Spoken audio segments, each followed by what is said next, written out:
The Kid Who Couldn't Save.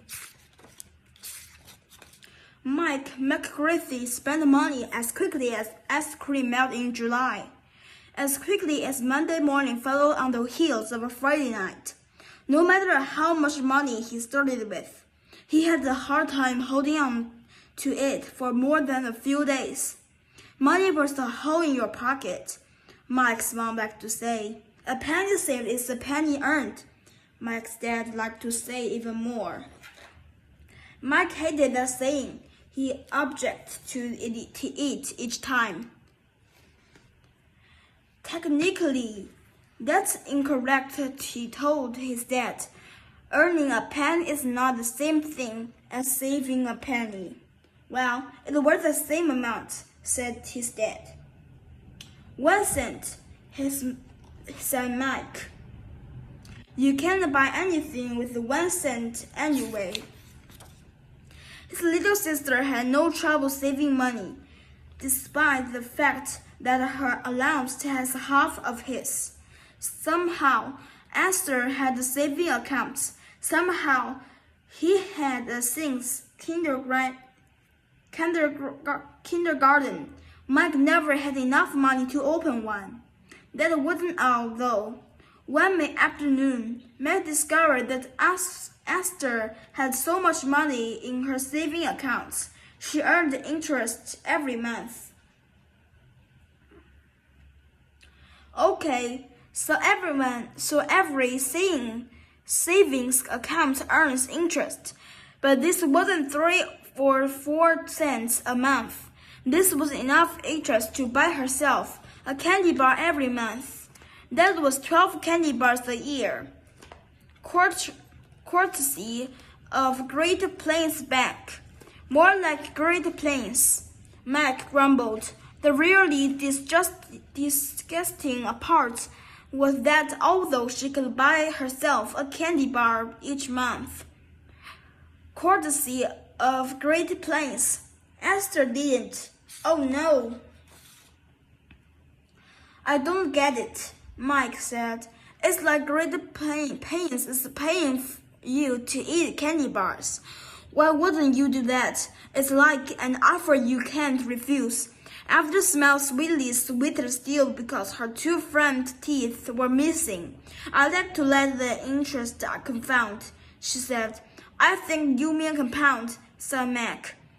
He knew that compound mean. It meant his kid sister was earning interest on both her money and the interest bank paid her. It was all becoming her money.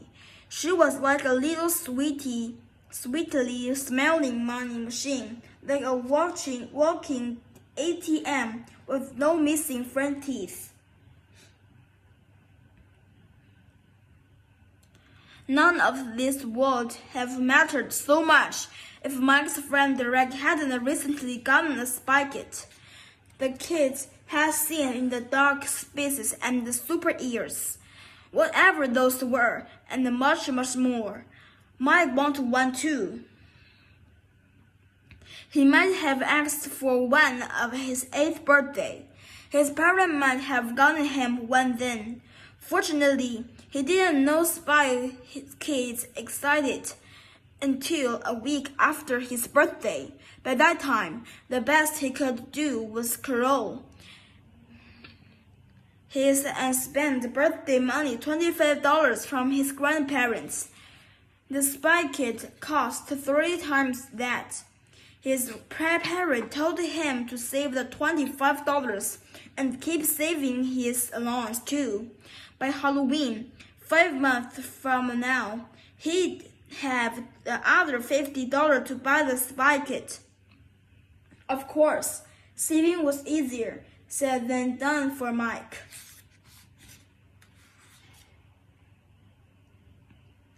It was Saturday, and the Derek dad took them to the video arcade. Mike's dad gave him $5 to spend. Derek's dad gave him $10. Mike tried to pace himself. For every 2 games of a skee-ball that Derek played, Mike played one. For every stupid duper paintball game that Derek chose. Mike chose the not so super one, but soon enough, his $5 was gone. Let's team up on Carnage. Derek said, I can't defeat that crazy giant monster dude without your help.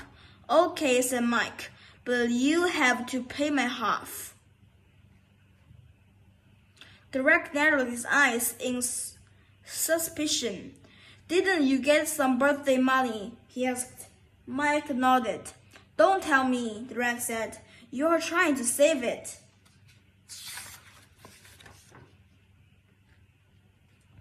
Right, Mike said. Derek studied him a moment. Okay, he said then, and headed toward Carnival Carnage alone. Mike ran after him. I can still save most of it, he said.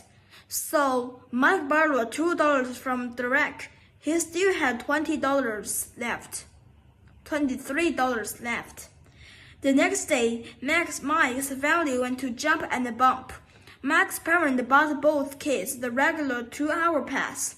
Mike upgraded to the all-you-can-stand popcorn package. After that, he had $18 left, and so it continued for the next 3 weeks, until the original $25 was all gone.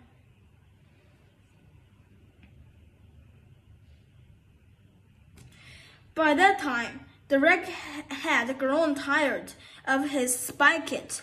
He offered to sell it to Mike. I haven't got any money, Mike said. What about that $25 you got for your birthday? Derek asked. Mike hung his head. It's all gone, he said. Huh, Derek said. After that, Mike felt pretty down in the dumps. He moped around the house for days.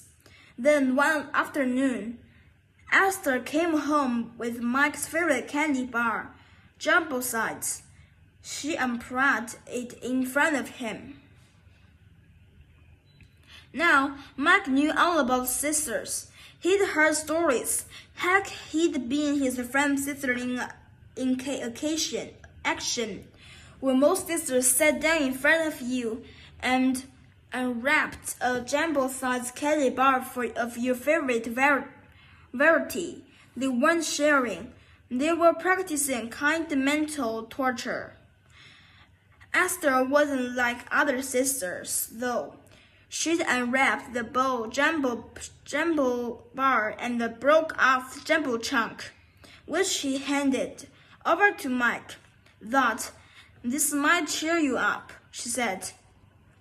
What about your compound interest? Mike asked, his mouth already full of candy bar. Delicious candy bar.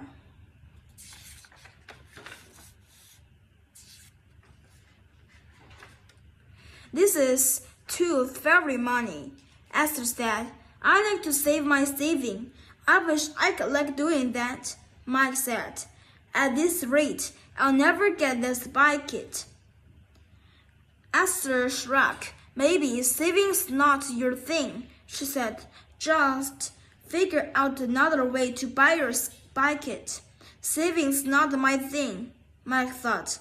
Maybe I've got another thing. I've got to find other thing. I'm gonna find my thing. He felt better already.